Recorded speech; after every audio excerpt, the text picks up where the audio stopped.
Department of International Relations. Today, I would like to welcome you all to the workshop on research methodology. The topic of today's workshop is philosophical issues, which is going to be conducted by Professor Dipankar Sinha. Professor Sinha is the professor of political science in the University of Calcutta.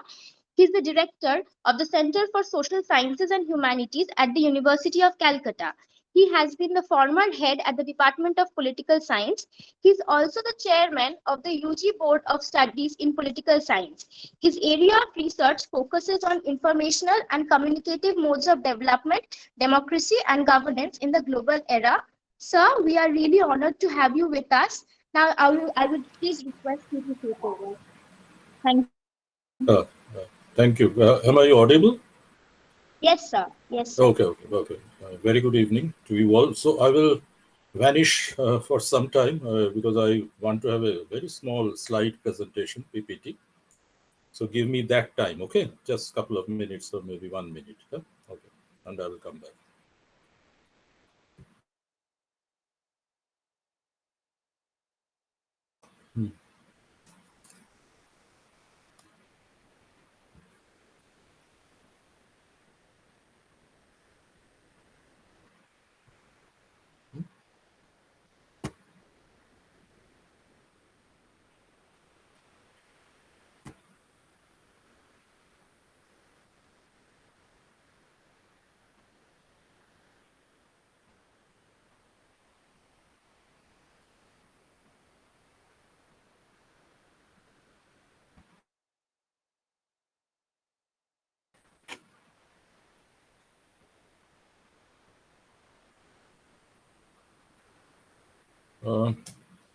Can you see the slide?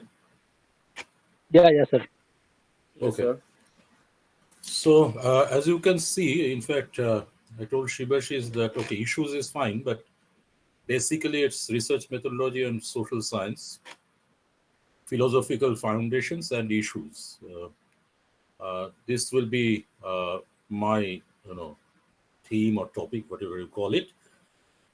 And what I will do is I understand that I will be talking about philosophical foundations. So I will, after speaking for a while, I will perhaps stop, and if you have any queries or questions, then we will discuss, and then we will move on. That will be better than doing it in a kind of very straightforward manner, in unilaterally. In fact, I mean, one-way flow kind of thing. I will not do that. So let's begin. This is the it is the post-millennial world, and I prefer to call this time the best of times and the worst of times for social science in general, and no less for international relations and political science. I mean, it's also true for sociology, economics, maybe somewhat less for economics, but for especially for political science, JAIR, sociology, this is the best of times and the worst of times, mainly because that there is, and you would know that very well, that there is a kind of insecurity, in the world of social science, in the domain of social science, caused by institutional apathy and social indifference.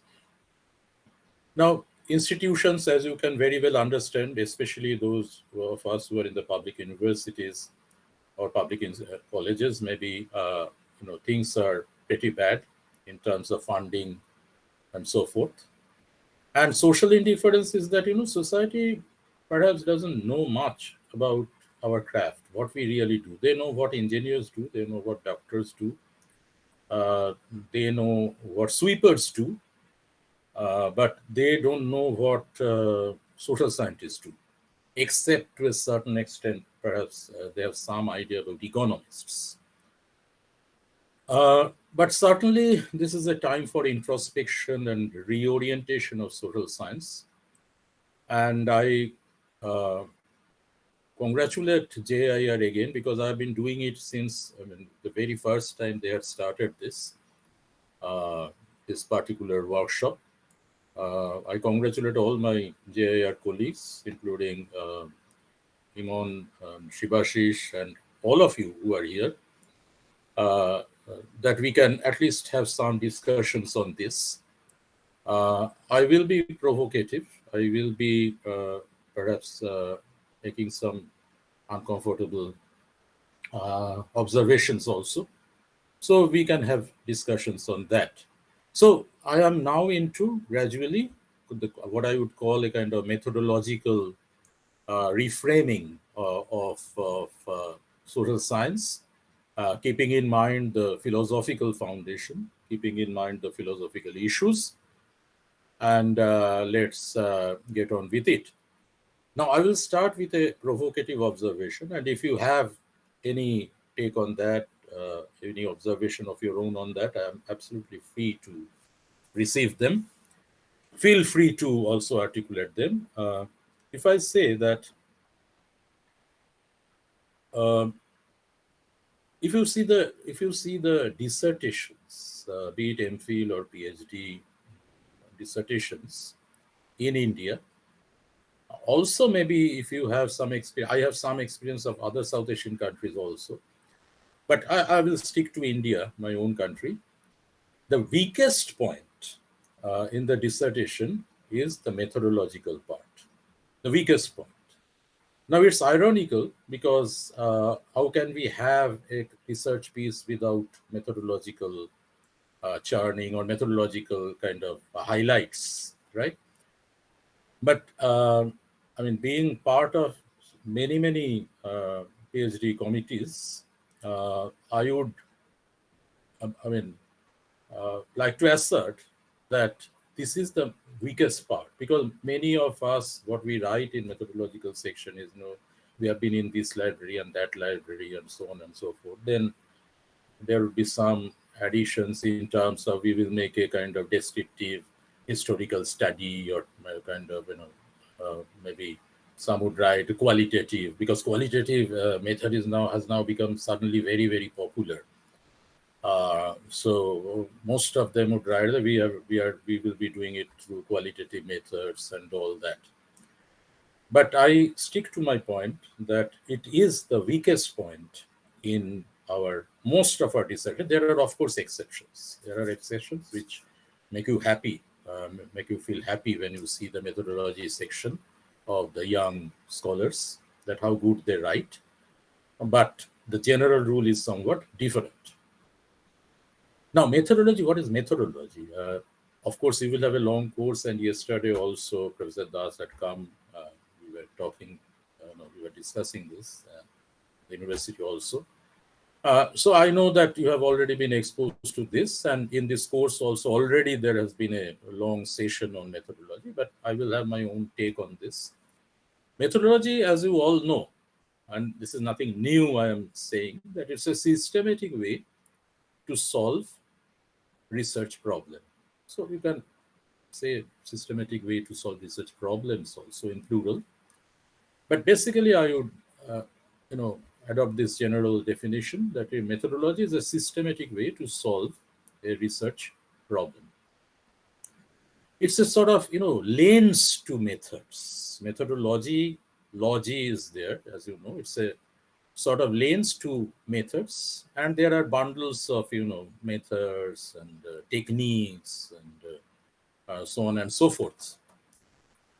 But what we often miss when we discuss methodology in our Indian context or in our Indian dissertations, this is something which, I would say that the Western scholars or Western supervisors, there are bad supervisors also in the West, but that's a different issue. They insist on this when they talk of methodology. They always tell their students that you have to think of ontology and epistemology before you come to methodology. In our case, we skip the first two, ontology and epistemology. We go straight into methodology. Again, I emphasize that there are exceptions, but exceptions prove the rule. Now, so it is my task, because I've been asked to speak on the philosophical foundations and issues, to spend some time on this very important, I would say, trajectory, which starts with ontology, then moves on to epistemology, and then comes to methodology, which becomes our major concern, but not without the other two, of course, if you want a good piece of research. Now, what is ontology? Ontology is this question. If you ask this question to yourself, then you are into ontology. What is the nature of reality? What is the nature of reality? Because social science, as you know, we are in a very, very difficult position, because we want to claim, and we should, that we are basically trying to understand the reality and explain the reality.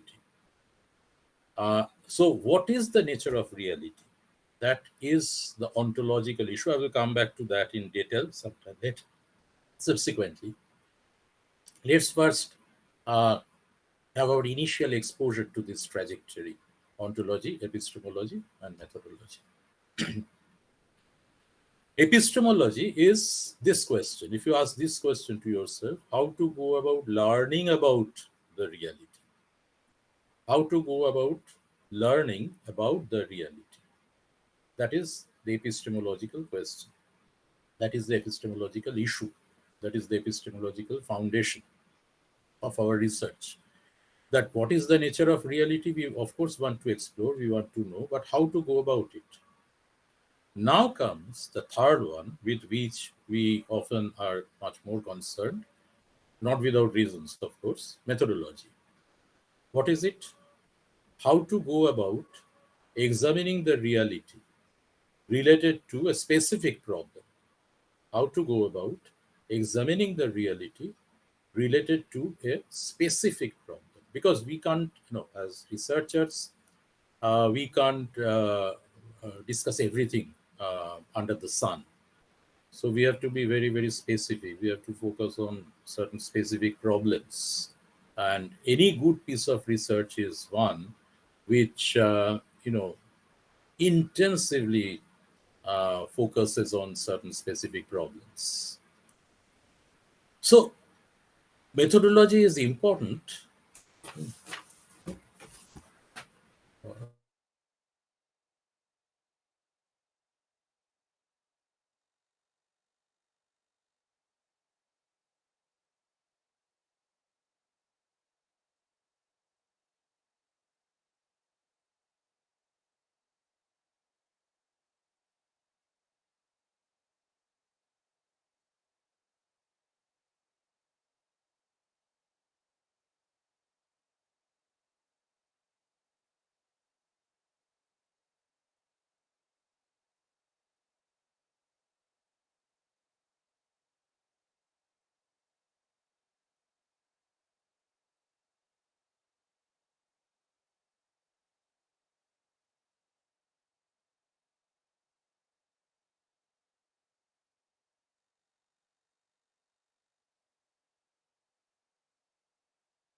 Audible, sir?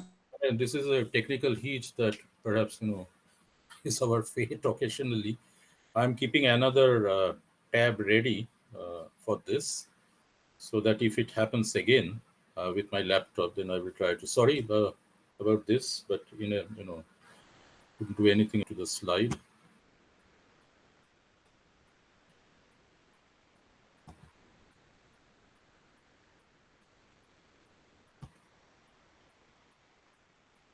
Okay.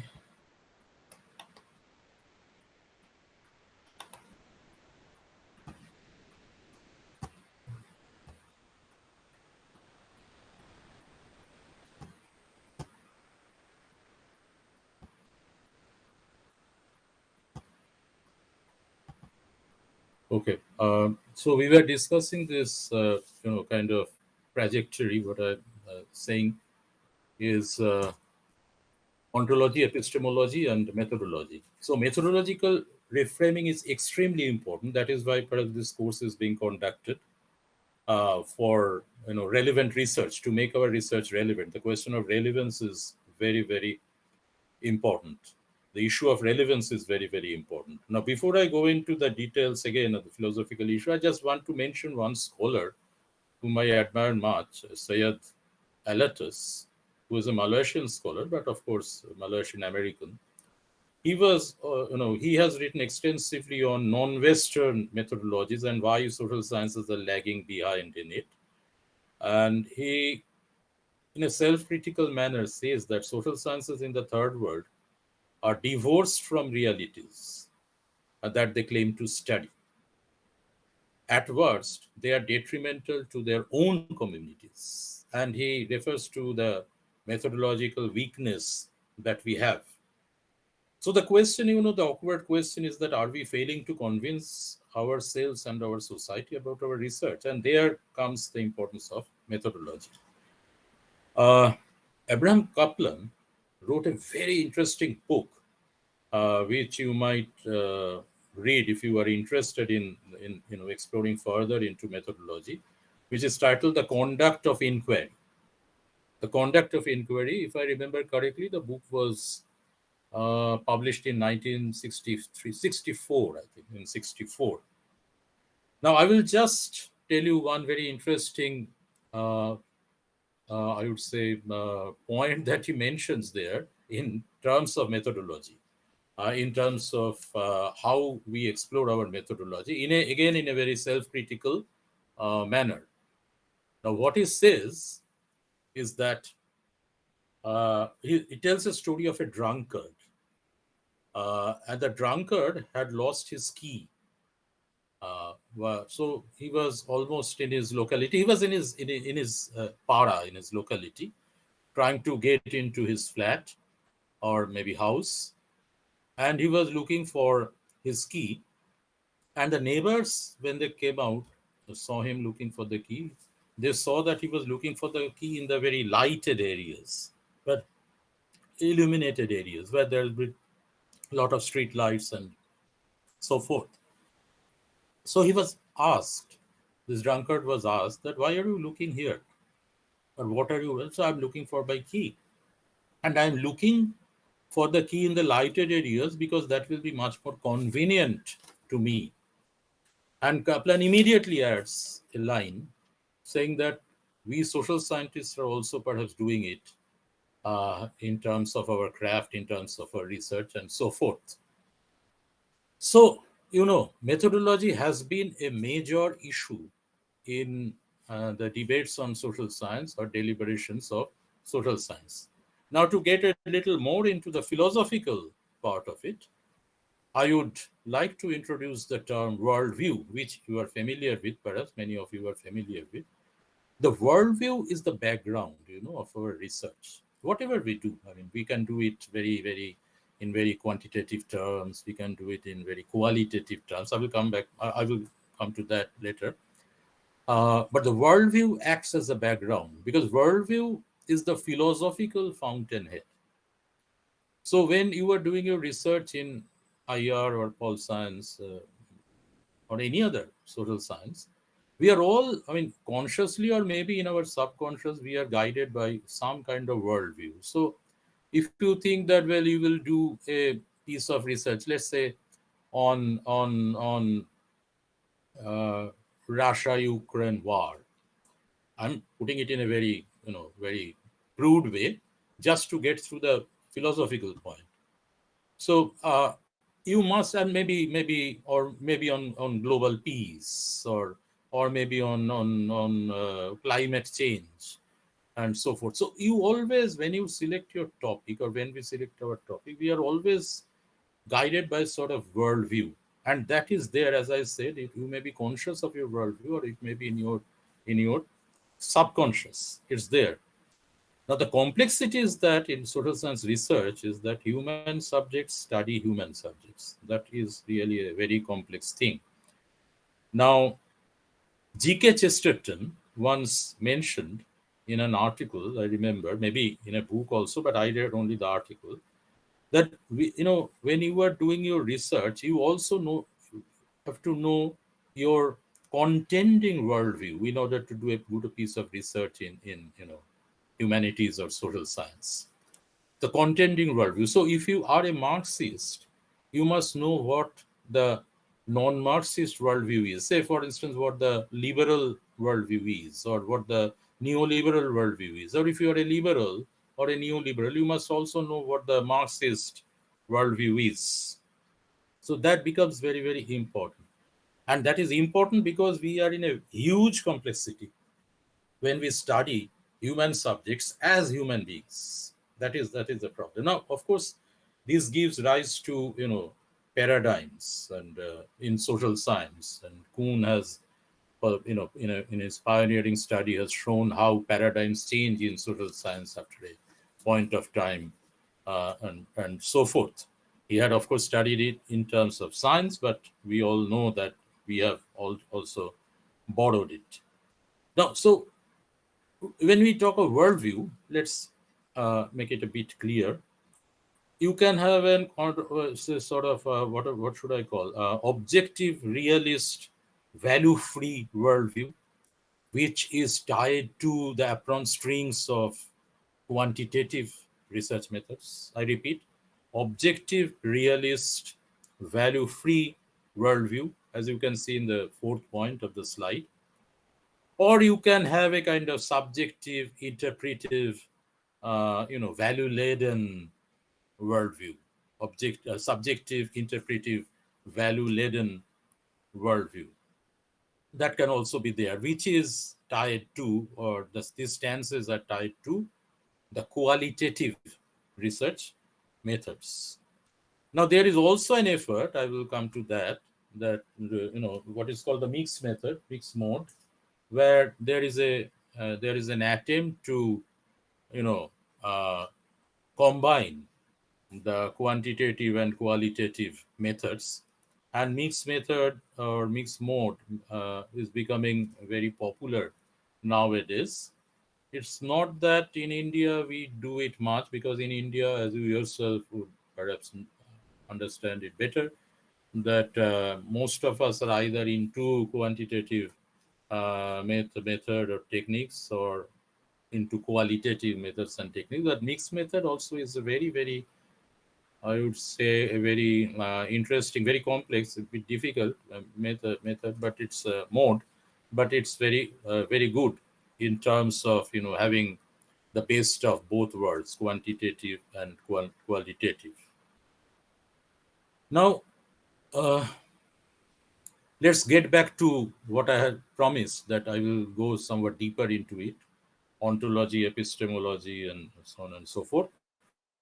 Now, the ontological dimension, ontology is the study of being. As I said, what is the nature of reality? That is the question. It is related to the nature of reality.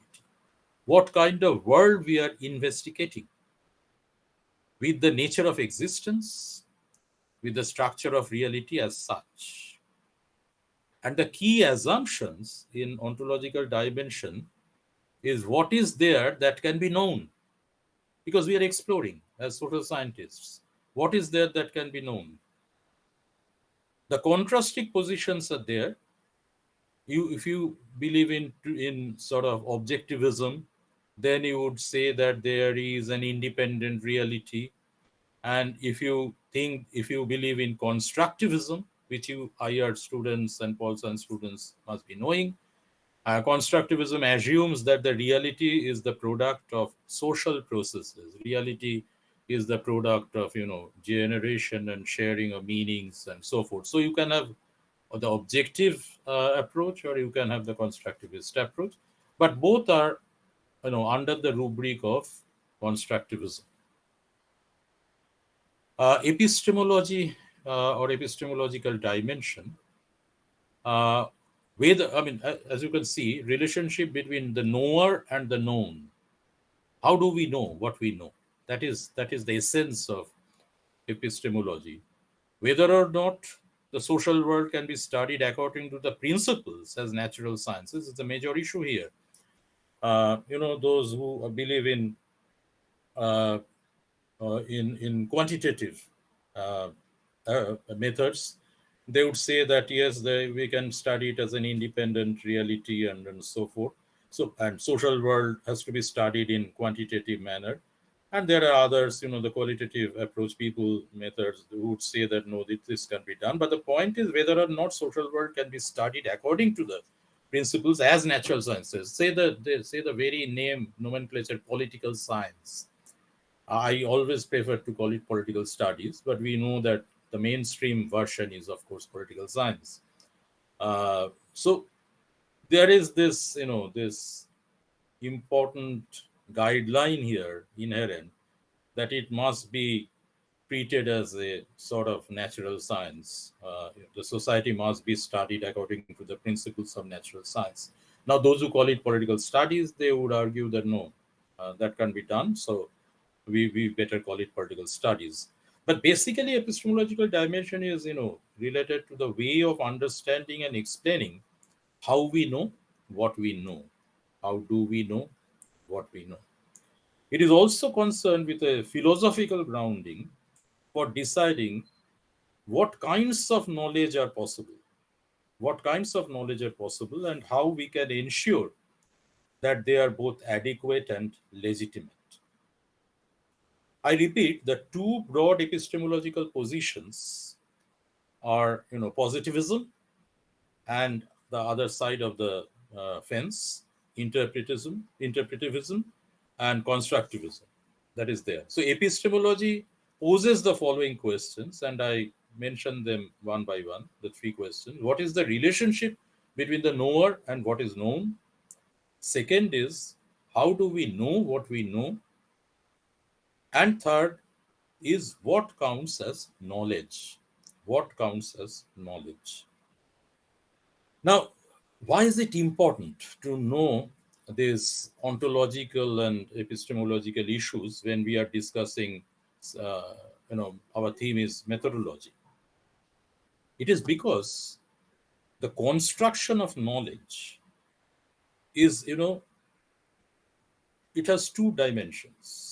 When you think of construction of knowledge, any knowledge, but let's stick to social science, one is metaphorical, which means knowledge constructed from a specific point of view. Knowledge constructed from a specific point of view. And the other is political, where we select certain things and we exclude certain things. The moment we select certain things as important, we at the same time exclude certain things as not so important, if not unimportant. So when you are doing your research, when you are writing your dissertation, at whatever stage it is, what you are constantly doing is, of course, the metaphorical part is there, that you are constructing knowledge from your point of view, and that should be your point of view, of course. You can bring the point of views of the whole world, of billions of people into your research. And also political in the sense that there should be a constant process of selection and exclusion, inclusion and exclusion. Methodology is very, very important because methodology gives us the threads, the important threads for generalization and abstraction. Generalization and abstraction.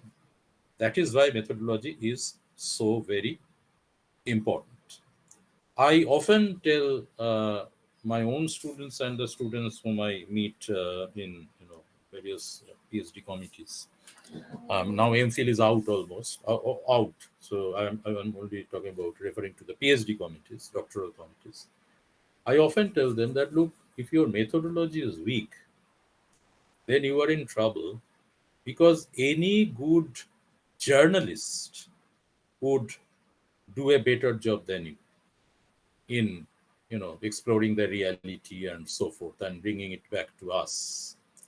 Where we stand out, where we are different from the journalists as researchers, is that we have a grounding in methodology. If we have a good grounding in methodology, then our research pieces will not be dismissed as journalistic pieces. They will be treated as research pieces. So that is very, very important. So that's why I said methodology is methodological, dimension is systematic way to solve systematic way to solve research problems, how to go about examining the reality. Now it composed of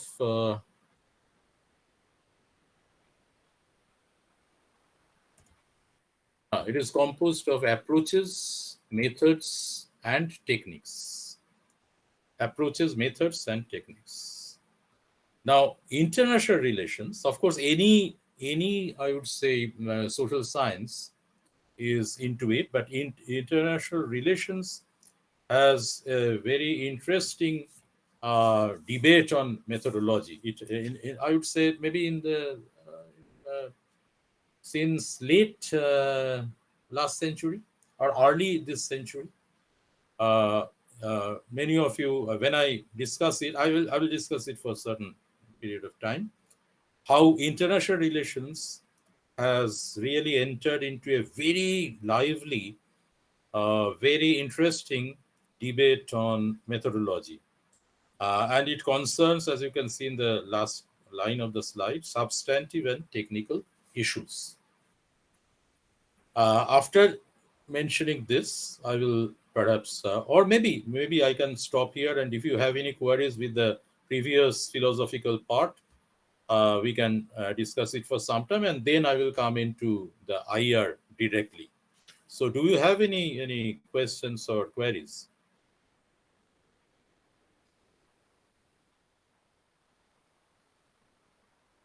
Or any observations?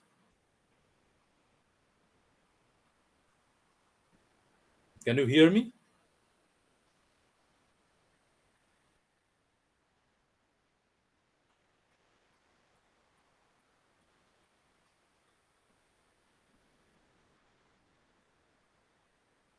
You can see the second key horizons. Why? No, but I am. I have opened key horizons. What do you see now? Hmm. Sir, I am looking at the reality check slide, the second slide. Strange. Then slides are not moving. Now is it moving?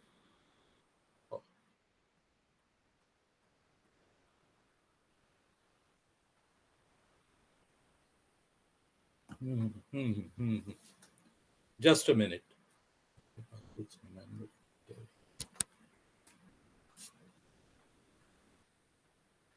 Okay, I will. Okay. Now you can see this. What do you see? Okay. Now is it okay with it? Because I've discussed it. But if you just go through it, because you haven't been able to see it. So I have discussed the worldview as the background, the philosophical fountainhead, and the complexity with the study of human subjects as human beings we do. Then this objective realist versus subjective interpretive stances, which I will come now, of course, in detail, in the third part perhaps, quantitative, qualitative methods and so forth. But I have to, because I've been given this task of philosophical issues, so I'm always trying to, relate them to the philosophical thing. So this is the philosophical foundation. And then there is this bridge building kind of plea, mixed methods and so forth, which I will also discuss in some technical details. Now let's go to the next slide.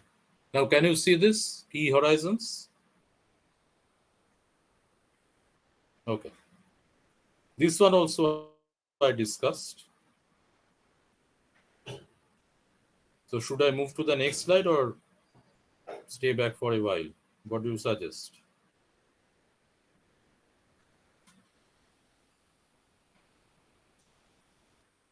Okay.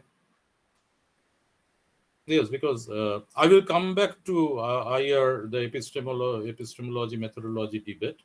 So, but if you have any query, or observations or comments on what we have done so far till this ontology methodology, epistemology methodology trajectory, then we can discuss. Do you have any of you have any query?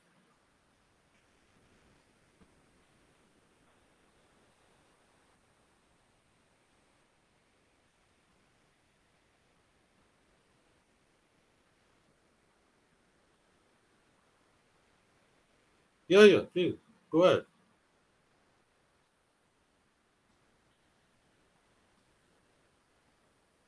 Hmm. Ha.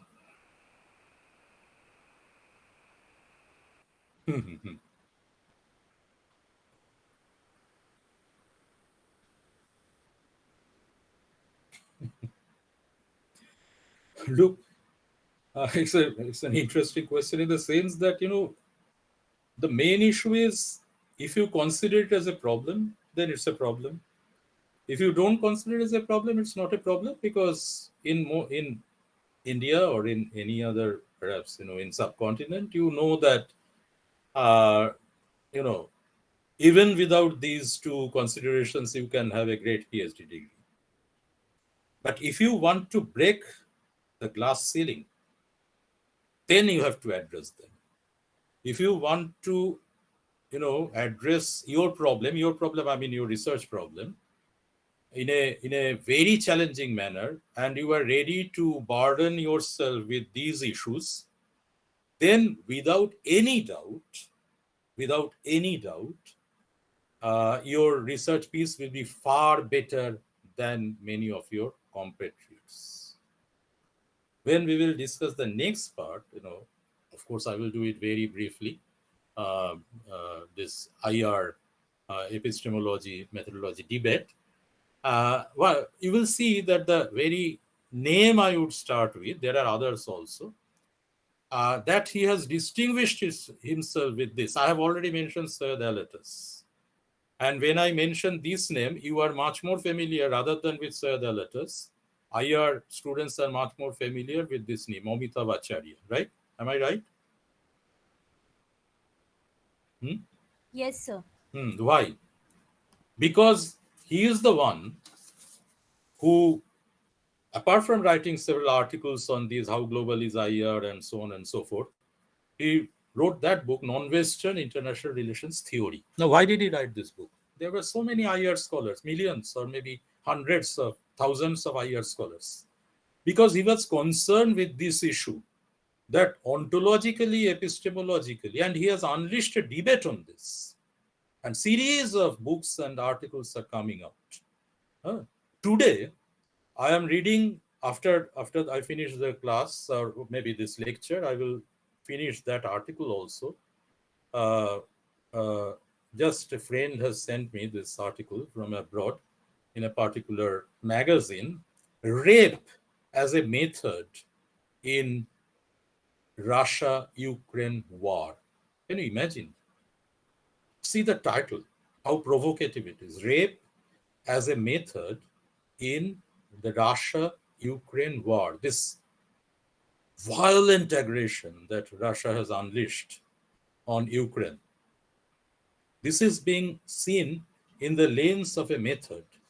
And they are now, ontologically, they are going, now whether we agree or not with that observation is a different issue. I may have issues with them. That's a different issue. But the point is this. They say that this kind of aggression, violent aggression, is in the ontological domain of the Russians for centuries. So it is being, kind of reframed in 2022 and 2023 in a certain manner, but it is there ontologically. My point is simply this. That's why I said the question is very relevant and interesting. That is why it should not be a one-way flow of discussion, information. Because if you ask questions, then only I can explain these things or refer to certain other things as I'm doing now. So the point is that you can have a piece of research on Russia-Ukraine war, nitty-gritty, this and that, international implications and global implications and so forth. But whenever you ontologically address this issue, you not only become provocative, you also become, I think, your piece of research becomes much richer in content. And that doesn't mean that your readers or your examiners have to agree with you. They may have, but they will know that, okay, this boy or girl has really, this researcher has addressed this issue. It's not that you have to have a separate, pages and pages on it, but still, if there is a section on ontological, issues, epistemological issues, then for the discerning examiner, it becomes much more important to understand how the methodological issues come to you.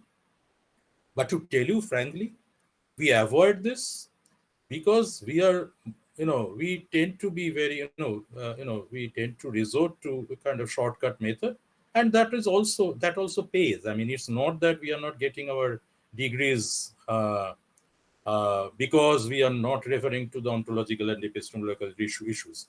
So please remember that when I say that ontological and epistemological issues are important, I am not saying that methodological issues are less important. I am saying that methodological issues are very, very important, but in order to address them properly and in a different manner from others, I must also have some reference to the ontological and epistemological dimensions or issues or the foundations of my methods. That is the point. Okay. Have you got it?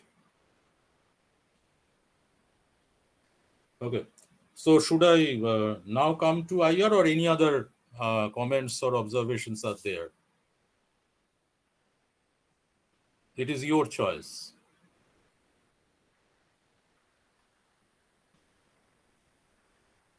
What should I do?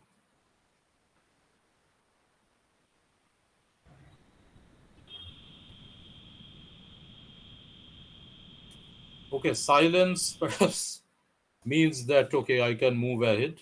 So I will be doing that. See. Oh, okay, I will come to that later. Let's stick to this part. The last part, IR, international relations, epistemo-methodology debates, substantive and technical issues. Now, I've already referred to Acharya, non-Western international relations theory, which must be your text also. It was published in 2010. And that's why I say that the new millennium, I started with that only. My very first point was that the new millennium is a different time for us, all of us. Now, let's see how the methodological debate in IR is epistemo-methodological debate is moving around with ontology in consideration. Now, basically, as you know, the debate hovers around the point that international relations has become too West-centric. Otherwise, this title would not have been there. Non-Western international relations theory, an assertion, as you can see, of a scholar who is continuously, relentlessly calling for diversity and plurality in methods in IR. And I would say that, this kind of debate is also there in political science, in sociology, in all anthropology. Anthropology has, in fact, has really done much better than us in this. So, basically the debate centers around that international relations is being too West-centric, and it calls for diversity and plurality of methods. So methodological diversity and methodological plurality. And where this debate, touches on this ontological epistemological point is that when the scholars point out that the mechanisms and procedures of knowledge production is dominated by the West. It is West-centric, the mechanisms and procedures of knowledge production. So the books we study, the references we are given, and the worldview that we perhaps develop is very, very West-centric, not only in IR, but also in political science. So that is the major point. So what they want is, and that is important in our discussion here, what they want is reflexive individual scholars should act as agents. So when you, as a young researcher, when you go for your MA, MPhil or PhD dissertation, particularly as I would say MPhil and PhD dissertation, or your postdoc maybe dissertation, you have to act as a reflexive individual scholar, as an agent who will try to initiate or who will try to intensify this kind of dialogue towards, this kind of multifarious knowledge production with non-Western vantage point in mind, because that is their major goal, that we must have non-Western international relations theory.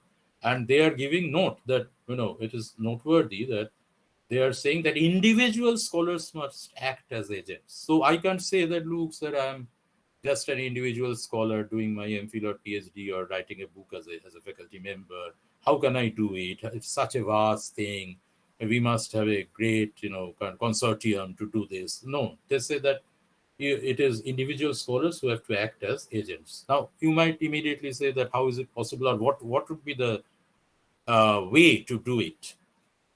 Now, the point they make in the debate is that it should be based on critical self-reflection. Critical self-reflection. And on the basis of this critical self-reflection, you can move into collective empathy and collaboration and so forth. So they are, in one word, they are calling for broadening of methodologies in international relations. Broadening of methodologies in international relations.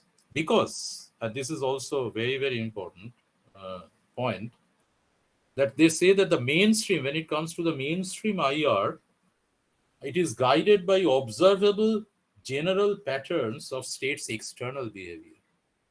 Observable general patterns of the state's external behavior.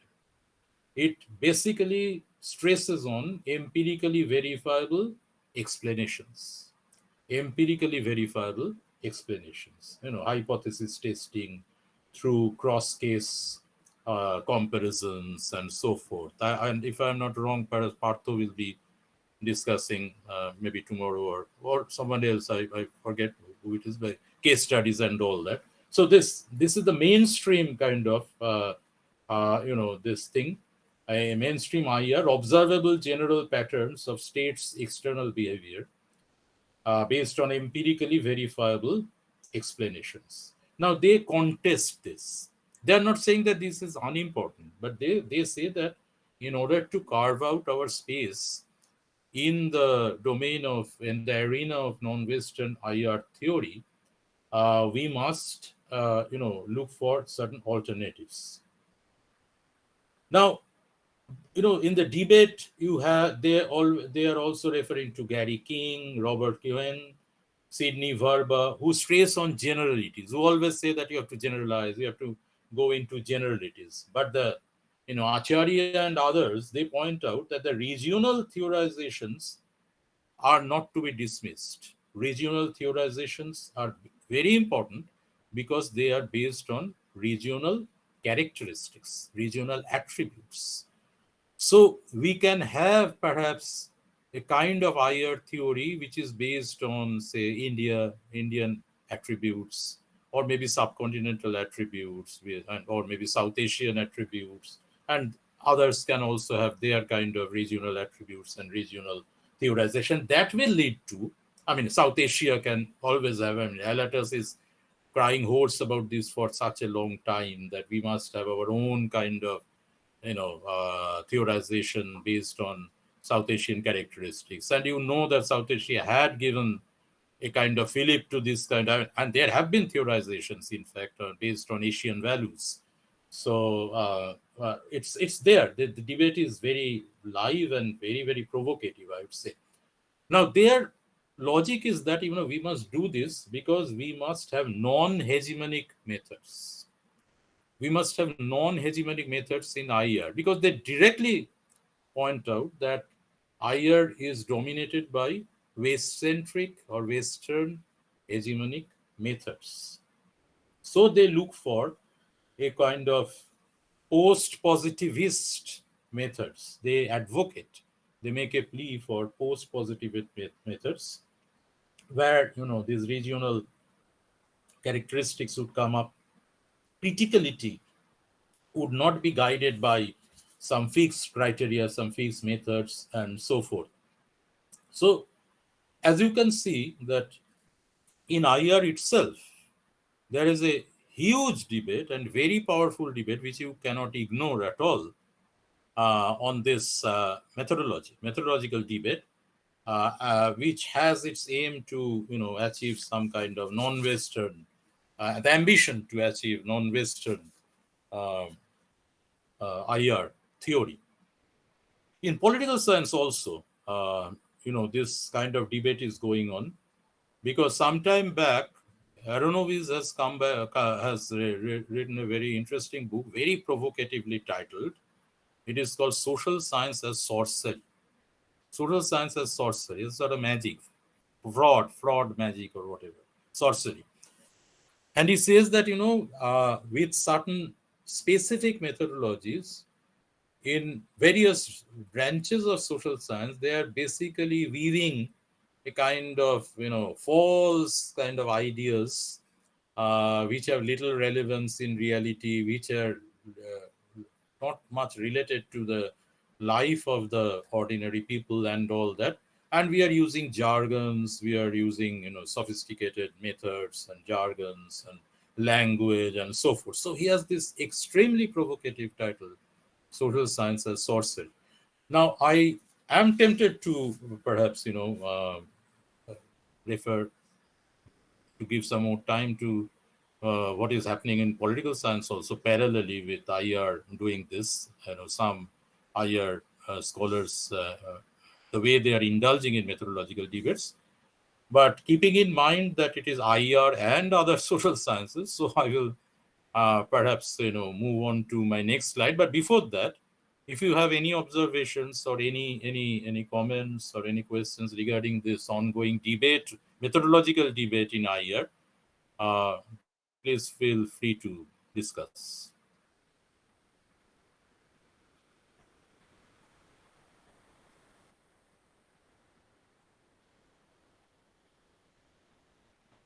So is there anything? Hello, sir. Yeah, please. Yes, Please. sir, my PhD topic is related to China's energy security. So the thing is, I'm often told that whether PhD in Chinese language, in Chinese topic, will require Chinese language knowledge. Uh, because there is an emphasis that without knowing the Chinese language, how can you write on or research on the China related topics. So What is what your is your name? take? What is My your name is good name? Purbi Okay. Kamble. Yeah. Very good question. I face this very often, even in your universities, in your department's PhD committee, where I've been there for 10 years or 12 years, maybe. Yeah, it's a very relevant question. Now, look, I will tell you that if you ask me, you don't have to agree with me. Your teachers may not agree with me. Nobody may agree with me. But I will tell you that in your long-term interest, please learn some, at least acquire some rudimentary knowledge of Chinese. Because again, as I said, if you want to break the glass ceiling, then if you say, for instance, I will tell you very concrete, others will benefit also from this comment of mine, because your question is also very, very, I would say, down to earth and relevant. This is a practical question in a class of philosophy, because philosophy is not without practice. In Bangla, the Bangla of philosophy is darshan, Darshan means to look. Darshan. So, yes, to come back to your question, I often ask the students in the PhD meetings that you haven't learned the language itself. How will you manage it? They say that it's there in the net and this is there in English and this Russians have translated lot of translated documents. Chinese have lot of translated documents. I always try to tell them from my own training that look, you must understand, because you are students of IR and political science, that there is a translation loss, number one. When I translate something from Bengali to English, if you read Tagore's translation, you will never get in English the flavor that he has in Bengali, because there is always a translation loss. Second point, we, especially with students of IR and political science, must be aware of that there may be a lot of manipulations even in the translations. So the Chinese or the Russian or whoever they are, even the Indians, when they are creating these quote unquote documents, they will use a certain kind of language, and they will have this process which I just mentioned, inclusion and exclusion also in their case, which will give you some kind of constraint which will affect you adversely in the on the long run. You will get your PhD perhaps in India with this. I don't know about JNU, but in other places you will get it. But the point is, if you learn Chinese, as I said, even at the root, maybe Mandarin Chinese, or because Chinese has various, as you know, various forms. And so if you learn that, you will definitely benefit, and you will also be very, very confidently show in your dissertation that look, I have used Chinese sources. You will put them in Chinese and translate them in English. That will give a very good impression of your thesis. And again, I tell you, that will make you different from the compatriots. Look, most people are now writing their PhDs, right? How do I become different? How do I distinguish my dissertation from others? That is the issue. And there, I think that would be excellent. I mean, I will again tell you in the same breath that look, I mean, even rudimentary knowledge of Chinese will do. Because if you just mention 5 or 6 or 10 references in your dissertation, that will be very good, I think. That will Yes. help you practically. Yes, yes. Thank you, sir. Thank Thank you you. so much, sir. It was very helpful. Yeah. No, it's just common sense. I didn't say anything very profound. Okay. Now, any other observations or questions or queries on the IR debate part? Okay, then I come to the next slide. As you can you see the slide? New slide? Yes, sir. Yes, sir. Flying mode. Okay. Because I'm always suspicious that it has got stuck or something. Okay. As you can see, quantitative mode. Because you notice I haven't written prime methods. I've written prime modes because these are the modes. These are not methods. Scientific research to explain and verify facts. This you know. I know you know. Because you couldn't have come so far without knowing this. So quantitative, we know it's related to scientific research to explain and verify facts. And there are 2 R's here, as you can see, reliability and replication. And you will know very well, because we have all studied science in our school days, that reliability and replication are the 2 major foundations of natural science. So here also we are, in our ambition to become kind of science, quote unquote, trying to follow natural science. Obviously, quantitative modes, we borrow a lot from science. Economics does it in a major way. So 2 R's are important, reliability and replication. Now, why? Why do we do this? Because the claim is that we want accuracy in prediction. We must be absolutely accurate.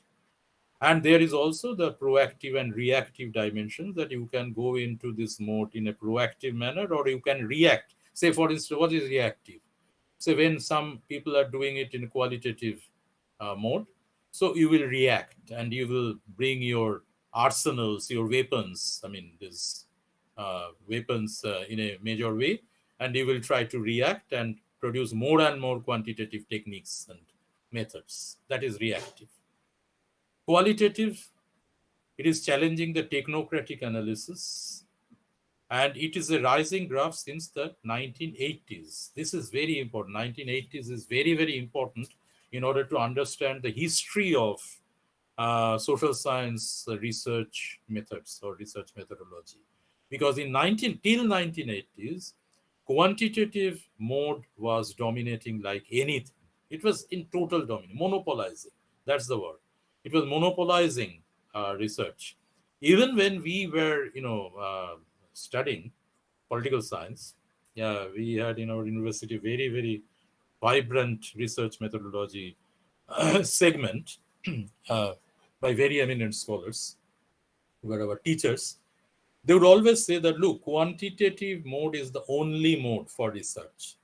If you depart from it, then your research will be kind of futile, useless, and so forth. But they could say this in 1980s because I was studying for my PG in late 1980s. But by that time, qualitative mode in other parts of the world was challenging the quantitative mode, but not like today when qualitative mode has become very, very aggressive also. So it is, interpretive naturalistic approach, and there is the key role of meanings.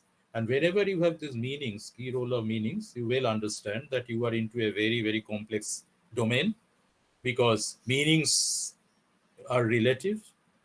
Whatever I am saying or whatever I mean may mean something different to you. So it becomes a very complex issue. Now, research, when we talk of research methodology, as I said, it's composed of approaches, methods, and techniques. These are very, very important issues. To remember this. Now, the provocative point to make is this, that social science research is now becoming more, I would say, social science research is getting richer with the coming of the qualitative mode and with the coming of the mixed mode, especially since 1980s. The quantitative and the qualitative modes, I call them the existing foundation pillars of social science research. And mixed mode, I call it, a kind of new entry. Now, with one warning note, that please don't think that when I say that, qualitative mode is, asserting and mixed mode is asserting, I'm trying to denigrate the quantitative mode. Because some of us have been trained in quantitative mode, even if I personally now work on qualitative mode. But after knowing the quantitative mode, I will tell you, because you are young scholars, and from my own experience of, doing this, this PhD kind of thing and being in it for more than 30 years, I can tell you that please don't go straight into qualitative mode, acquire some knowledge of the quantitative mode, and then if you think that, yes, I like the qualitative mode better, you opt for it. But what happens in most cases in India is this, that we jump into the qualitative mode thinking that it's easy without knowing the quantitative mode. Now, that is, I think, a major problem. Now, what is the quantitative mode? As I said, scientific research, employing specific indices and tests, and adopting. Okay, come to the next slide. This is the mixed one. We will come later. Okay, this one, prime modes. As I said, scientific research, employing specific indices and tests, and adopting scientific approach to explain and verify facts and information. Some of you have done your elementary statistics, even maybe in the PhD coursework and all that. Mean, mode, median, So you have to deploy methodological tools accordingly. The primacy is mathematical calculation. When you deploy your methodological tools, the primacy will be mathematical calculation. And as I said, you have to lay claim to greater accuracy in prediction. Qualitative mode is seen as non-scientific and anecdotal by the quantitative methodology. I mean, those who are advocates of quantitative methodology, they would dismiss the qualitative mode, not just critique, they would dismiss the qualitative mode and non-scientific, anecdotal, but at the same time, as I said, since 1980s, it's a rising graph. It is striking back with intellectual vigor, and it is challenging the technocratic analysis. It describes the quantitative mode as a sort of source fountainhead for technocratic analysis. Now, the fascinating part and also the problem with the qualitative mode is that it is full of dilemmas and tensions and contradictions. So please note this when I say this, that if you do your research in a qualitative mode, then it will be full of dilemmas, tensions, or contradictions. It will be there.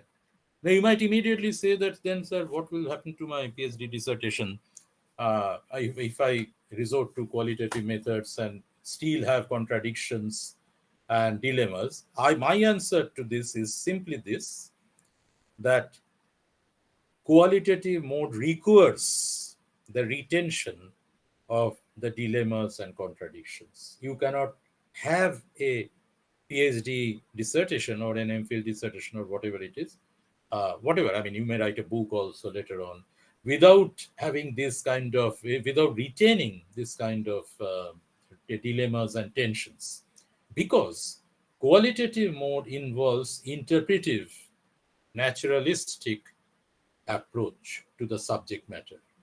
It is a study set in natural setting. It is a study in natural setting.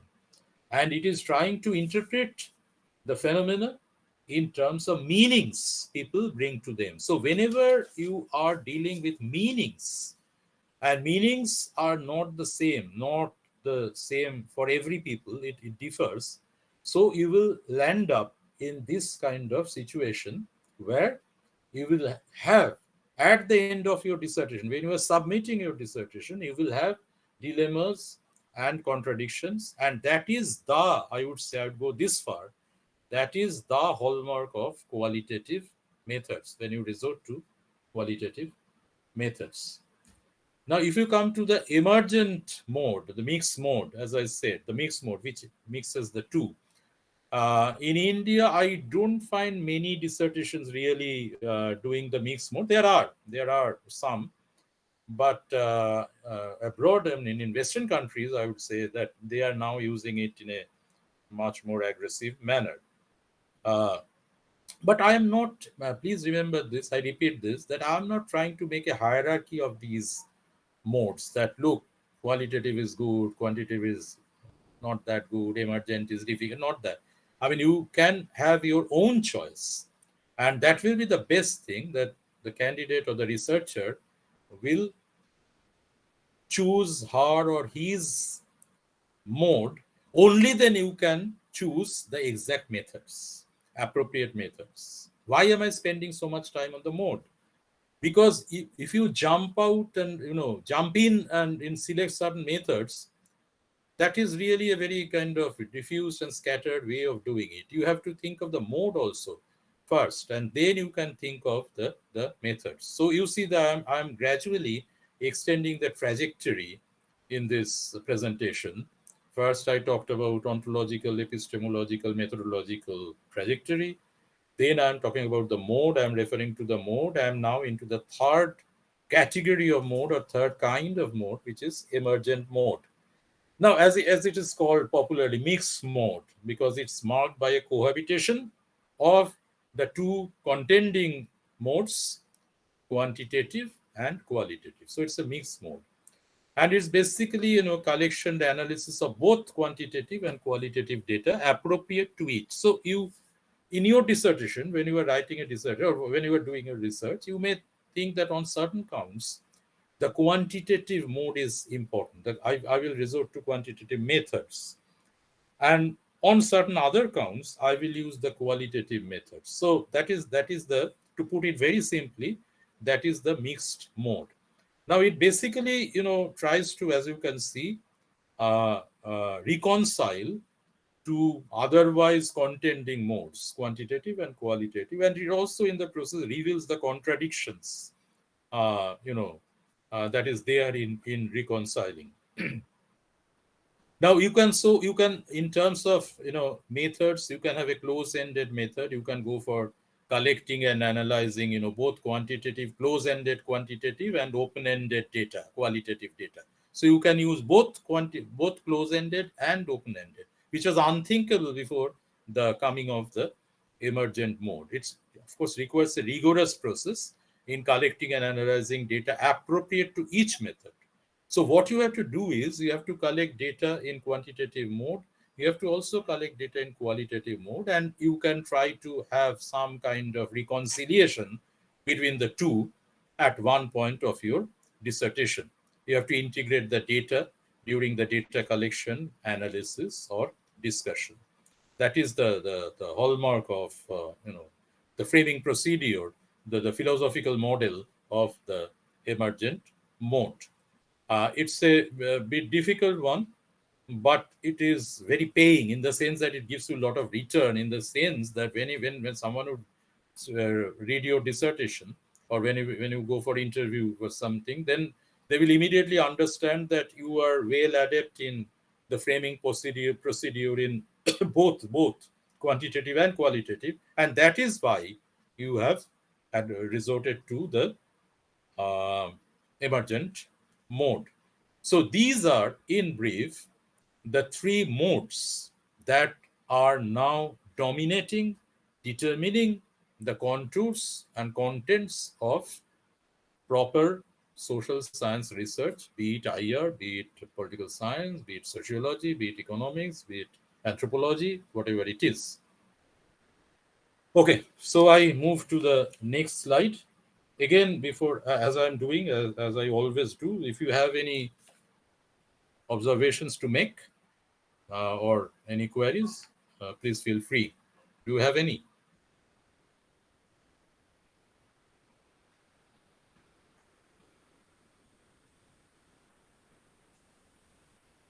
The problem with the online presentation is that if we were face to face, then it's much more, I think, kind of energizing and lively. But in this case, it is a kind of, again, I mean, you talk and talk, but you don't know. I mean, of course, there were some questions there. Okay, I move on to the next slide. Debating the methodology itself.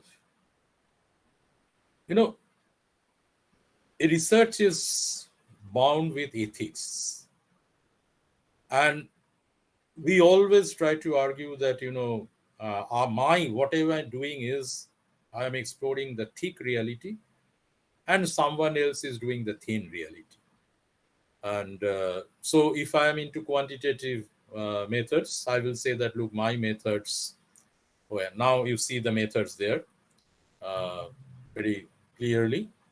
My methods are, exploring thick reality, and the qualitative, scholars, they are basically superficial. They are exploring thin reality. And the reverse is also true, that the qualitative scholars will say that, look, they only go for this kind of mathematical calculations, arithmetical calculations. So they are into thin reality, and we are into thick reality with complexities and much graver problems, deeper problems.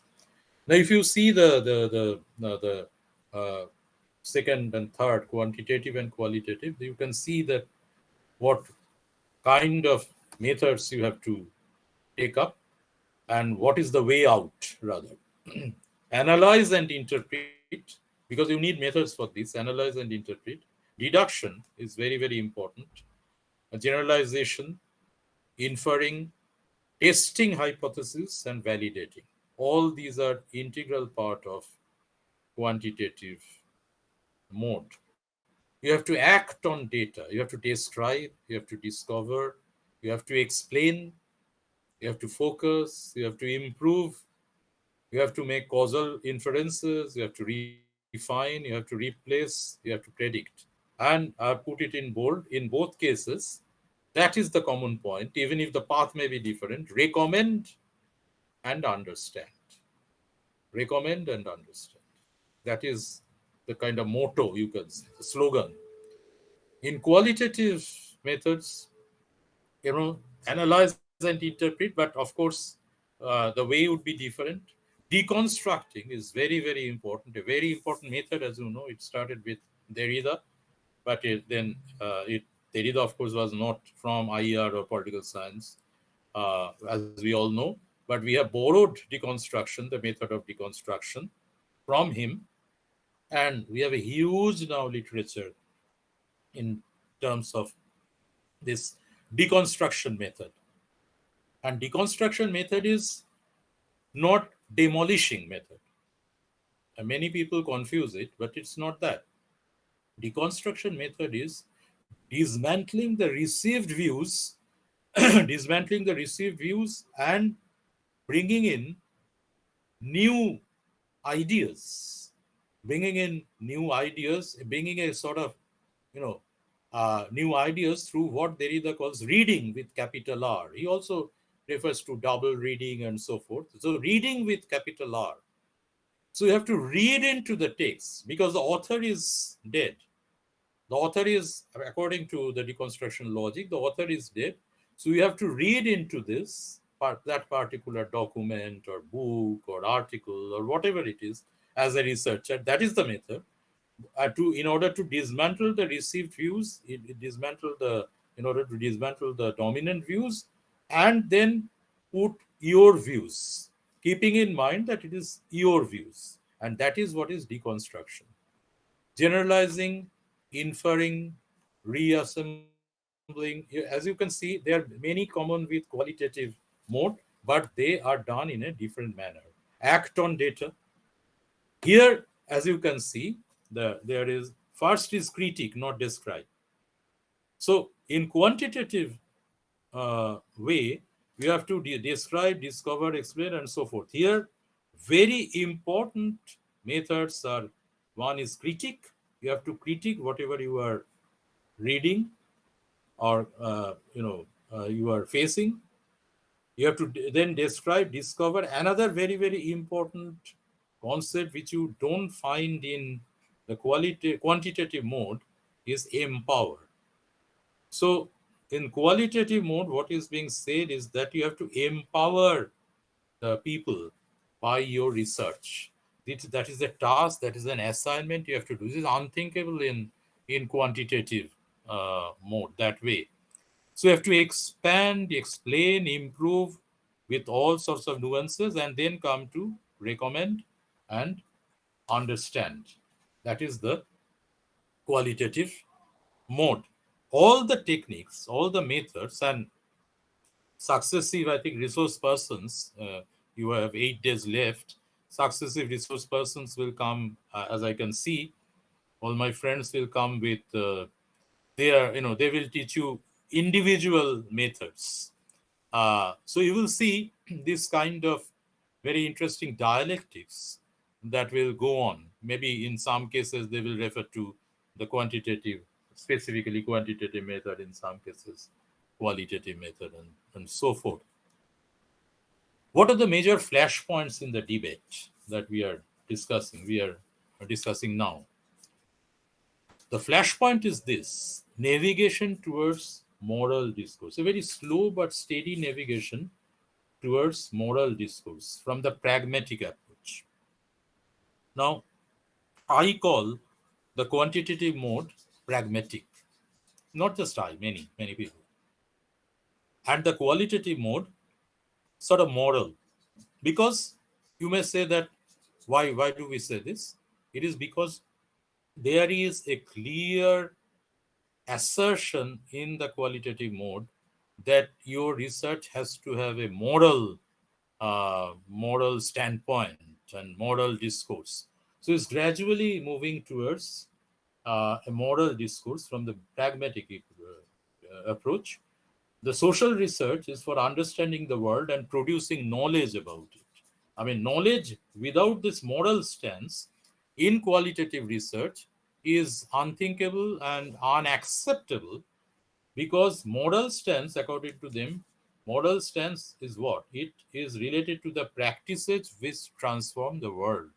Moral stance is practices which transform the world. Take part, they say, take part.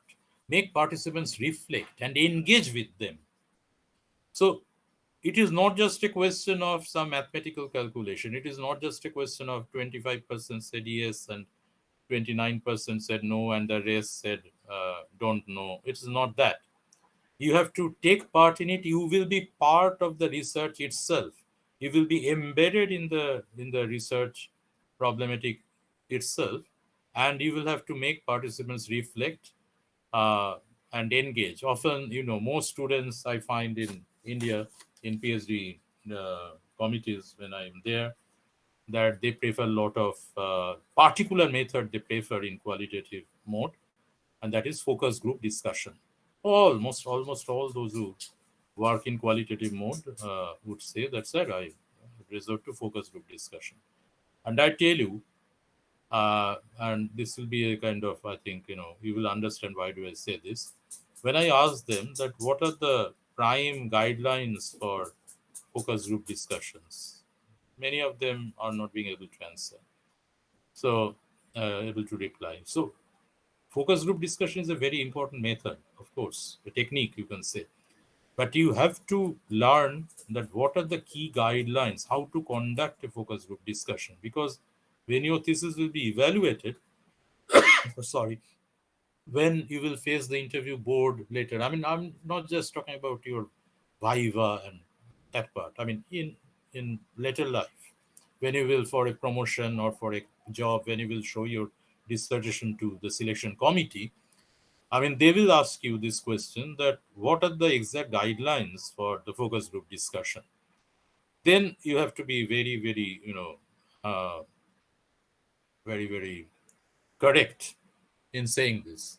So, because qualitative research, as I mentioned here, qualitative research is an inquiry project, but it is also a moral project. It is also a moral project. Whenever I talk of qualitative research in other universities and other places, even in your university, they ask that, sir, how can it be that we have to be objective? How can how can we so expressively be moral about it, our stance, and so forth? I said, look, then you don't go for qualitative methods. You go for quantitative methods, which are excellent otherwise. Because if you go for qualitative methods, you have to express your stance. You have to say, whose side are we on? That is very, very important. Whose side are you on? Or whose side am I on? I have to express this, and there is nothing problematic about it, because qualitative method induces you, in fact, I would say forces you to mention this. So this obviously aggravates the divide between the two schools, the two modes, the quantitative and the qualitative, philosophical, because this is a philosophical question also. And this also concerns your worldview, that should I be expressly moral in my approach? Should I express my partisanship in my research? So obviously, when you go for the positivist methods, they will tell you that the quantitative techniques, they will tell you that no, you can't. You have to be absolutely neutral. You have to be objective and so forth. But if you resort to qualitative methods, you have to be expressly, as I said, political, in the sense that you have to say whose side are we on. That becomes a major epistemological flashpoint in the debate, what we are basically discussing here. Now, uh, there are many interesting studies in qualitative method also. For instance, life history is a very interesting method in qualitative mode. Life history. You can have a life history of someone, and you can write that, and a lot of interesting, studies are coming out with life history. You can have biographical interview and so forth. Uh, there is, a very interesting book called Handbook of Qualitative Research. Qualitative research, where I quote from that, qualitative research inquiry project. Qualitative research is an inquiry project, but also moral, allegorical, and therapeutic project. That is very, very explicitly political. That is there. Now the nuts and bolts of the philosophy of social science methodology. Now, so quantitative is descriptive or experimental. It's a sort of based on Euro-American common sense, leading to empiricism and positivism. It has a long tradition, and Euro-American common sense, stipulating conditions for inquiry. That is very, very important. Empiricism. What is empiricism? Scientific truths grow out of and are properly generalized from appropriate empirical observations. So we are looking for scientific truth in quantitative methods. It also is linked to, as you can see, positivism, which means scientific truths are rigorous sets of logical relations or laws that describe relations between empirical descriptions. It is there. Now, when you come to qualitative, it is story within story. I would say story within story within story. And the methods you can see, you can resort to the narrative method. Narrative method, please remember, narration is different from narrative. Narrative is the way you weave your findings into a certain pattern. Narration is simple description. He has done this and said this country has had a meeting with this and this has come out. It's not that. Narrative is something different. You can have I think you have one presentation on ethnographic method in this course by my sociology friend. So ethnography is very, very important. Grounded theory is there. Oral history or life history, as I said, is very, very important. Also, a very interesting method is interview as conversation. Interview as conversation. So it is not just an interview. The way you conduct interview is in a conversational mode, and that becomes your piece of research. There is also the mixed mode with triangulation and facilitation. Triangulation, I don't know whether you are familiar with these two concepts, but let's do it because that's also very important, and that is also perhaps my responsibility to do it. Okay, well, before that interview as conversation, I just want to mention that it's described as this method is described as a discourse between speakers. Discourse between speakers. Say you are, as IR scholars, you are interviewing some top diplomats or some statesmen, and you are just, it is becoming basically a discourse between two speakers, and it becomes a conversational. I mean, you may say, what is conversational? Conversational is taking turn with entry and exit. So you will have a conversation. This is the method. We will make entry and then exit. Then he will make entry and then he will make exit, or she will make exit and you will make entry. This is the way, the basic negotiation that we do in terms of conversation. Now, what happens is that, one story leads to another by negotiating spaces. This is why it is important that you can have certain stories coming out. I mean, if you just do a kind of analysis of documents, then it becomes, you may get your PhD degree in any case, but the point is that may not be very interesting piece of research. But when you go for interviews, then it becomes very, very interesting because there may be hidden stories. There may be hidden transcripts which may come out because of your conversation. So that becomes that's why it's one story leading to another by negotiating spaces. You can explore certain associations, explore certain meanings. That is important. So in qualitative mode and in methods, what is important is again a philosophical term I'm using, empathetic imagination. Empathetic imagination, that becomes very, very important. Not sympathetic, empathetic imagination, that you are also sharing with the respondents, with those people with whom you do your research, is some kind of empathy. That is very, very important. The sharing spirit, that is very, very important. Now, in mixed methods, when you come to mixed methods, triangulation and facilitation becomes very, very important. Triangulation is basically cross verification from multiple perspectives. I'm putting it in a simple way. There are many other complexities also, but because you are being initiated to this method, so I'm putting it in a simple way. Then you can have books, and you can study them in greater detail. Cross verification from multiple perspectives to arrive at consistency across data sources and approaches. What happens in the mixed method is that when you are taking up both the quantitative and the qualitative modes or methods, then the problem is that you are in a very complex situation. It's very challenging and it will give you a lot of return, as I said earlier. But also it's very, very challenging, very complex. So you need to cross verify very carefully. So triangulation is a method by which you cross verify from multiple perspectives, multiple sources, multiple perspectives to arrive at consistency, because you have to be consistent in some way or other across data sources and approaches. Why across? Because you are having data sources and approaches from the quantitative side, and also you are having data sources and approaches from the qualitative side. So there may be shifts in data, shifts in theories, and so forth. So triangulation is very, very important. Just simply put, it is cross verification.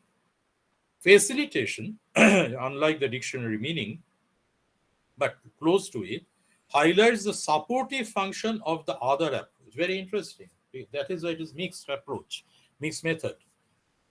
Because facilitation highlights the supportive function of other approach. So when you are doing, you are going for mixed methods, you always go for supportive function from the other. That means when you are specifically dealing with a quantitative method or technique, then you are also taking help, if needed, from the qualitative method or technique, and also the other way round.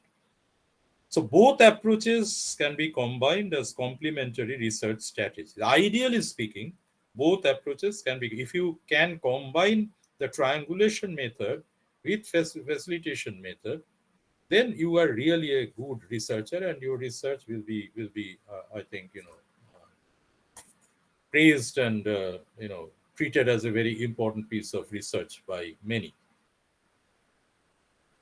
Now, towards conclusion, as you can see, I would go back to the basic question, that is social science becoming unsocial? Because, whatever methods we resort to, we are, of course, in the domain of social science, in the arena of social science. So we have to think that we have to be social about it. And there lies the need for plurality and diversity of methods and techniques, so that we can come out of the sealed nature. Because I, again, would make an observation that, most of us in social science and researchers in India, we are in a sort of container approach. I mean, think of political science, IR, public administration, other social sciences also. We are in a sort of container approach. Perhaps our training, or maybe the way we are taught, that may also be responsible for this. But we must have plurality and diversity of methods and techniques to come out of the sealed nature. Legal studies, for instance, are now becoming very important. And for you in IR and political science, I think legal studies is really a good domain, I mean, to engage with. I don't find a lot of IR and political science students doing PhD tying it with legal studies.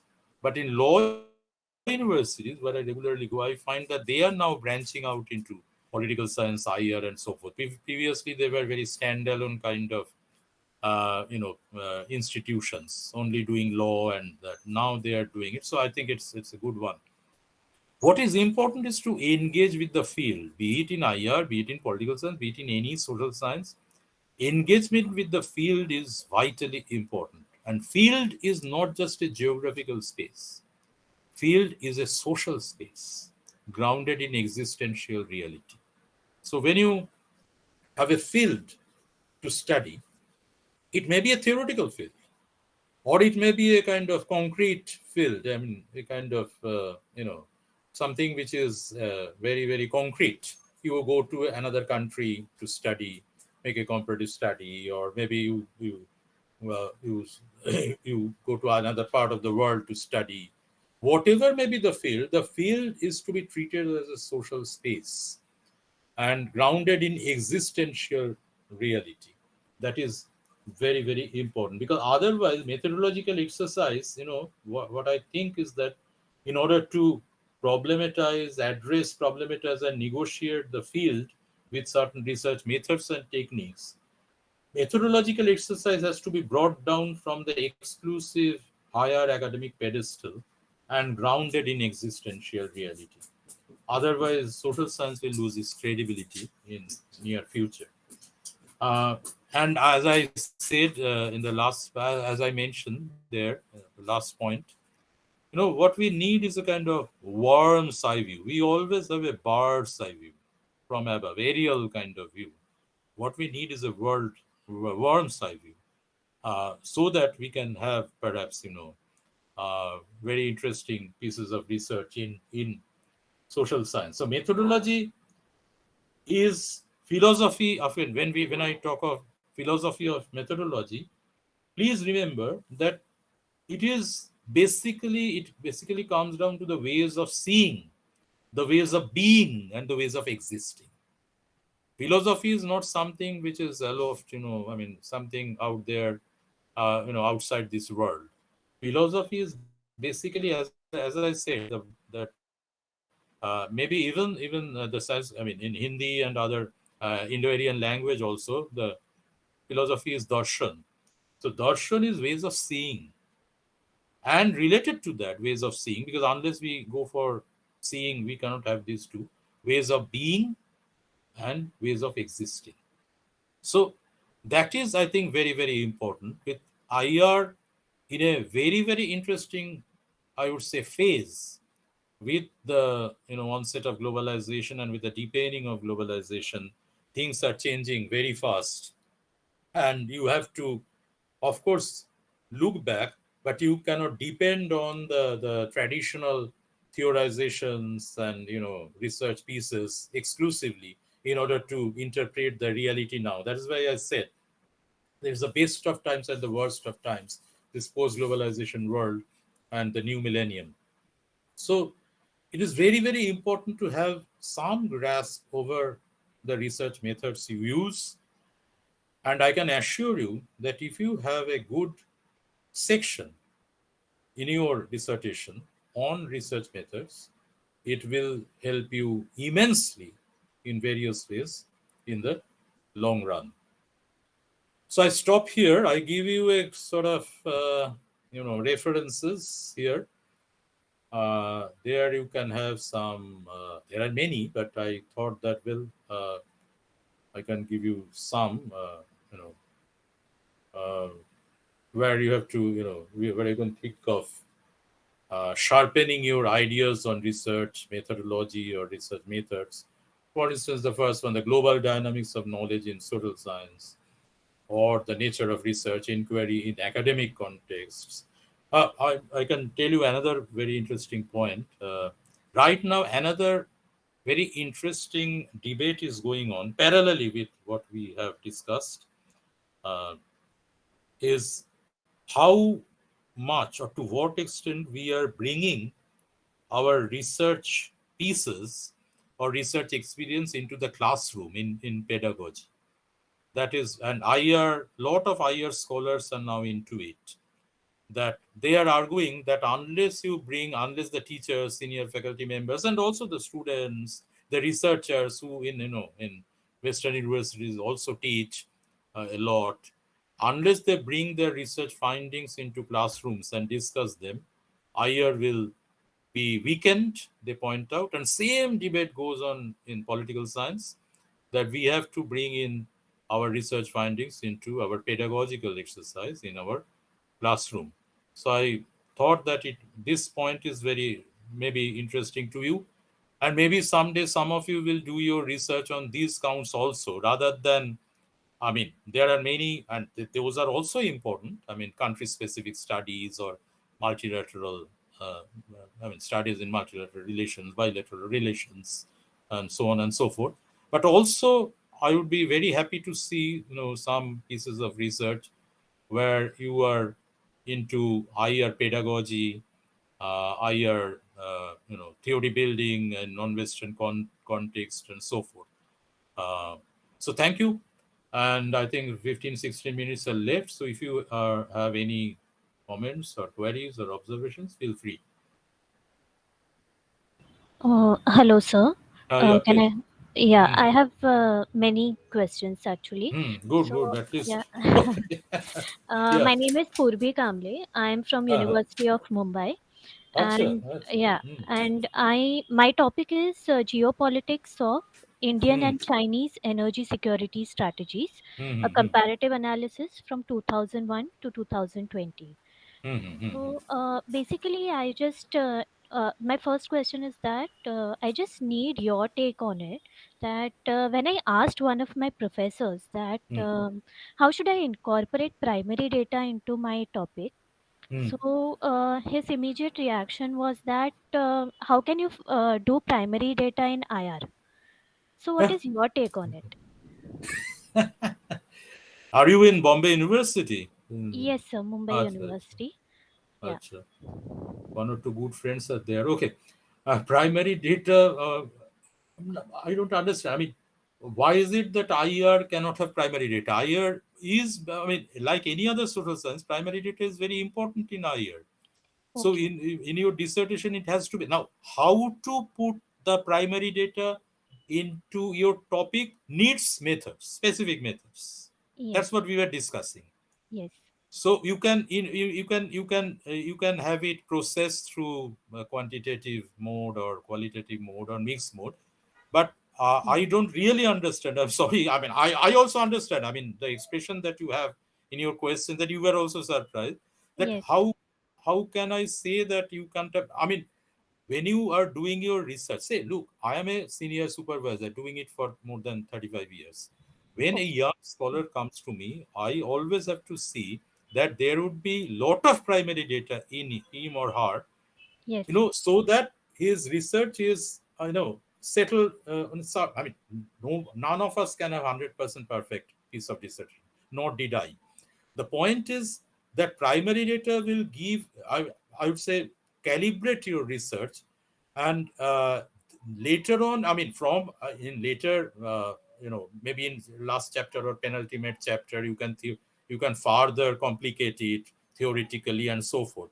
But if you are ready to collect primary data, and if you are ready to, if you think that it can be put into your dissertation, I mean, I don't really, I'm a bit confused. I don't understand how, I mean, say for instance, energy security, you can Yes. have lot of primary data, right? Yes, sir. Uh, you have to, of course, judge it, and you have to see to it, especially when it comes from the Chinese side and so on and so forth. But the point is, you can have lot of primary data, and you can, I mean, you, on the basis of that primary data, and by resorting to a particular method, perhaps whichever you like, you can say, for instance, I will give you a concrete, point, explanation. You can go for content analysis Okay. in primary data. That would be wonderful, Okay. because now I will also break it up into two things. Content analysis can be quantitative. Are you having any presentation on content analysis this time, in this course? Anyway, you can find Yeah. it. You can click the net and get the book. Yes. Content analysis can be quantitative. Yes. Content analysis can be qualitative. You can choose the either, or you can choose both. Now, Oh, in content analysis, when you have the primary, say your primary data is your document, hypothetically speaking, because I don't know what you are doing, but common sense tells me, or my experience tells me, that okay, you are gathering primary data from certain very important official documents of both countries, or China and India, or maybe whatever it is. Yes, so just interrupting for a second, sorry. Mm, In one of my writings, when I was mm, analyzing Russia's energy power, mm, so it was actually a case study. So I mm, had used some documents of British Petroleum mm, statistics. Those mm, are statistical reports on energy, like mm, natural proven reserves, imports, exports, and all. mm, And then there is this harmonized system codes data, which is mm, a big mm, data mm, by world. Mi- uh, there's this actually a world organization which mm, publishes this data. mm, So I had used the imports and exports data from that also, mm, commodities data. And mm, then there is also this exim data from Ministry of Commerce, India. mm, So mm, these are all big data related documents which I had mm, used. So mm. can we say that these are also primary documents, like primary data documents? If it relates to your main theme, Yes. if it relates to your main theme, yes, of Yes. course, of Okay, course. sir. Okay, sir. Your secondary data mainly would be your books or articles on Chinese energy security and so on and so forth. But when you are, you know, you are analyzing, you are collecting data from a particular piece of document, then it would obviously be your primary data. No Yes, problem. sir. Yes, sir. Otherwise, I mean, without primary data, how can you? I don't know. I mean, how can Yes. you? So you were saying on content analysis. Mm-hmm. Now, content analysis, you just go through. If you don't have if someone this time to speak on content analysis, because previously I think they were, you just take a research methodology book and you Yes, go sir. through content analysis. What happens is that, say, for instance, you find a particular word being repeated.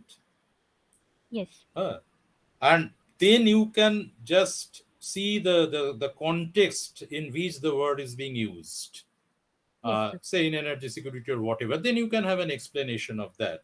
Or if you go for the qualitative kind of content analysis, you can go deeper into that particular concept of the word being used, because official documents, I'm sticking to official, I mean I can have other examples also, but I'm to make it simple, I'm only sticking to the official document. Or in official document you will have certain concepts and words repeated.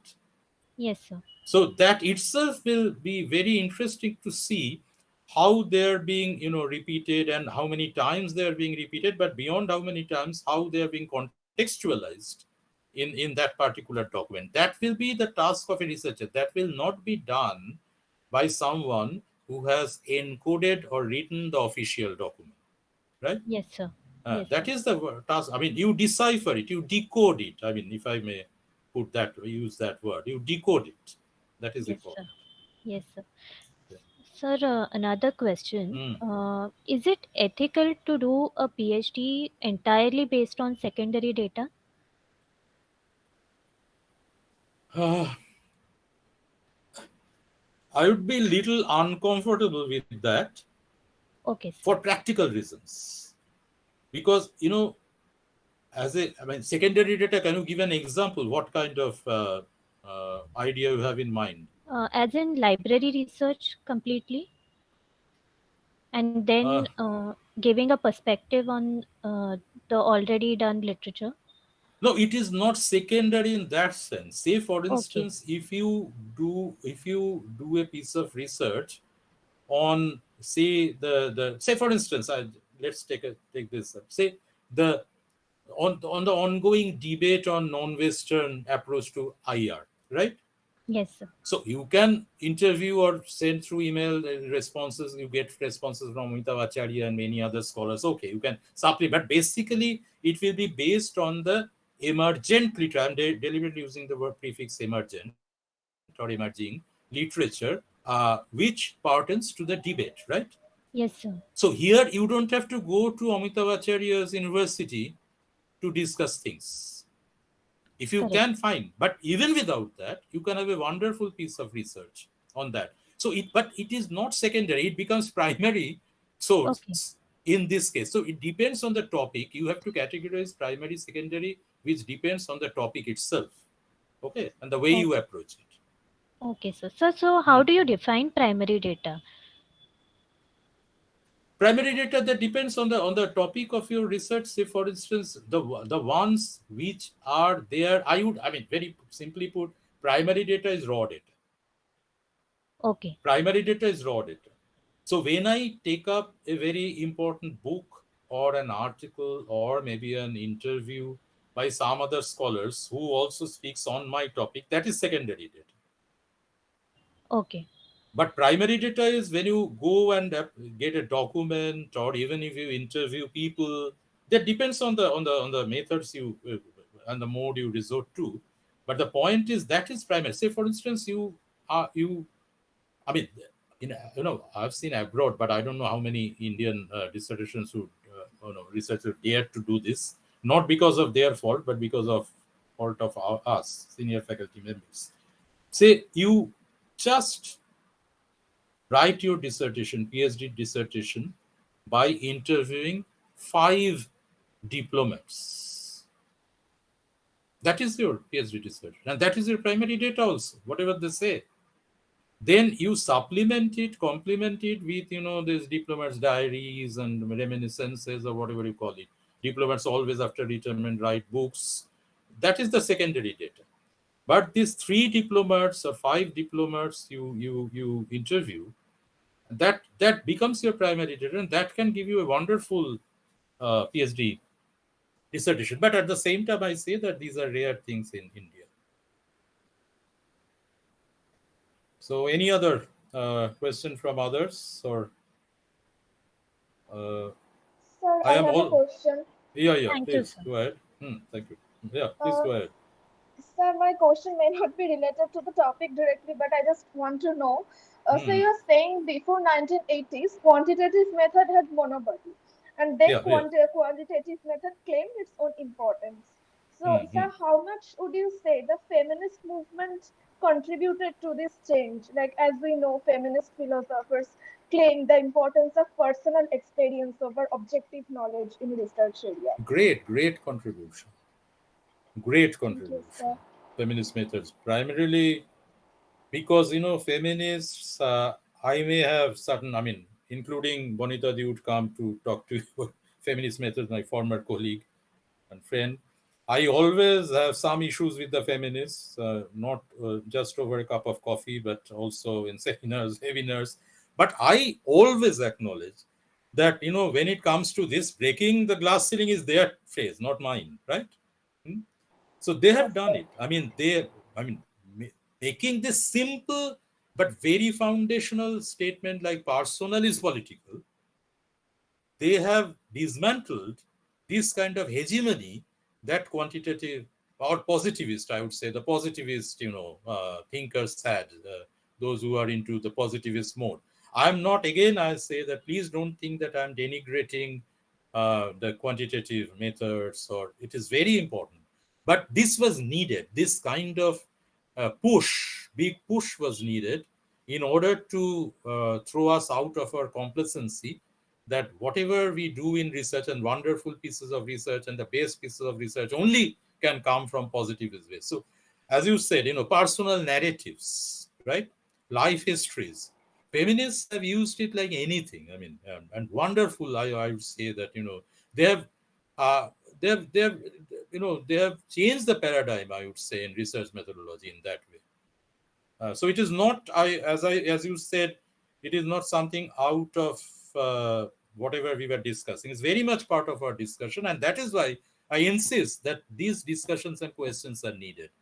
Because if you have one speaker only speaking and speaking, going on speaking, and that way, it is not possible for even the best of communicators to address everything. But with these questions that you have come up with, I think at least, within 2 hours, what can you do? You can only have a kind of overview and kind of thing. But that is also important, that we are discussing this for 2 hours. That is very, very important.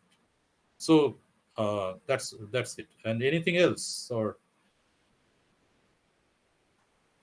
Hmm. Yeah, please. Hmm. Hmm.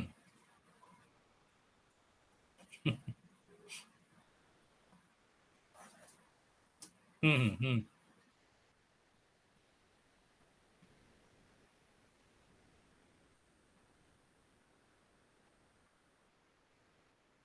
Hmm, hmm, hmm. And in all also, I mean, that is research is all about, no? Hmm. Hmm, hmm, hmm. No, social sciences and sciences also, everywhere.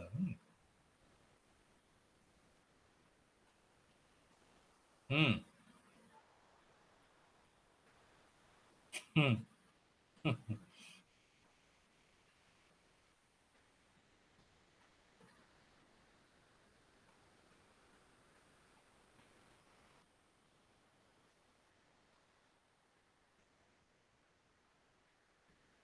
Again, a good question.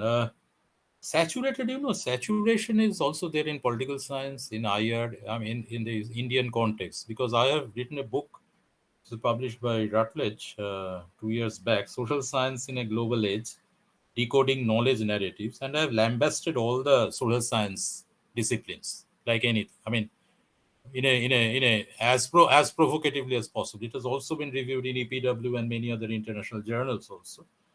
My argument is this: you are absolutely right. I also believe that in political science also we are being saturated. Now, how to break new grounds? That is the point. And you, as ours, we are I mean, well past our maybe prime time. But the baton now lies with you, the young researchers. I appreciate the fact that despite studying MA, you are attending this course and all that. That is the spirit. That is how it should be.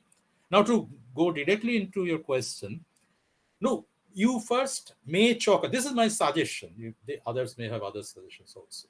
You first chalk out a kind of subdomain or domain out of IR, because you can't deal with the whole of IR. As I said, that we can't, in our lifetime or maybe in the next 100 lifetimes, we cannot deal with everything about our discipline or with our discipline. So what we have to do is we have to chalk out an area through which I will make an entry into breaking new grounds. It will not be overnight. It will take years. It may take decades. But the spade work has to be done early, because after a while you become yourself saturated. And let me tell you, I hope I will not lose my job, that most teachers, or at least many teachers in social science, are in the state of saturation. I'm sorry, but this is how it is. I'm talking about my own country, of course, not about others. So, how to break new grounds? You have to identify a particular area, and there you must think of certain methods, and that method would depend on your orientation. As I said, try to have a good knowledge, reasonably good knowledge of quantitative methods before jumping into qualitative methods. Most researchers are doing it. What they are doing in India is that we are doing it in qualitative mode and all, whatever, using qualitative method. They know nothing of the quantitative methods. Think of Amartya Sen. Amartya Sen's PhD, which was the smallest PhD perhaps in the world in social science, choice of techniques, it was basically on Pareto optimality. It was basically quantitative. But look at the man now. He is into qualitative things. But when you read his books, you will immediately find that he also has grasp over the quantitative dimension. Right?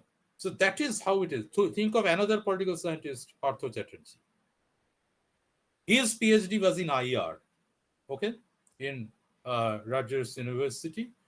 It was, I remember, if I remember correctly, arms and alliances. That was it. Absolutely quantitative piece of work. Look at Partho Chatterjee now. What is writing? One of the best known political scientists or social scientists of the world.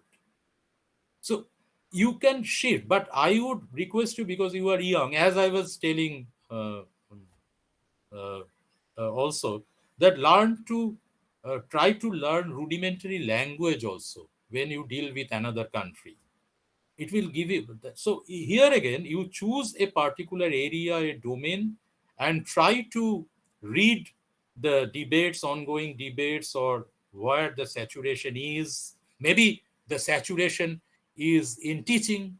Maybe the saturation is not there in the global research field. Who knows? So try to explore that. Then you will be familiar or maybe comfortable with the choice of the technique or the method that you find. be also confident. That is also very, very important. So at this stage, you have to do the spade work and try to make an entry into this kind of thing. So, okay, thank you. Now, of course, it's I am speaking in a very brief manner, but I'm trying to give some clues and cues. Just if your takeaway is only that 1 or 2 points, you just keep on churning.